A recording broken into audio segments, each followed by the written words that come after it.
तर बघा आपण ह्या अक्षरांचा उच्चार कसा होतो इंग्रजीमध्ये, कोणत्या शब्दासोबत आल्यानंतर तो उच्चार कसा होतो हे आपण शिकणार आहोत. So we will say see today B C P T and A हे जे अक्षर आहे यांना कोणता आवाज आहे सांग. ए ए सेज अ. ए चा साऊंड कसा आहे अ. ए चा दुसरा साऊंड आहे ॲ. दोन साऊंड आहे अ ला. ए stands for a gives sound a. दोन एक्झाम्पल. आता b stands for b. तुम्ही म्हणता ना b for bat. b for bat नाही, b for b. b gives b sound. bus, bat, ball, ठीक नाही, balloon, b sound. c चे दोन साऊंड आहेत, एक क साऊंड आहे आणि एक स साऊंड आहे. कोणता कधी येतो आपण बघूया.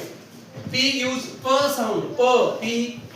p for parrot, P for pen, P for pot, ठीक नाही, P for pineapple, P sound.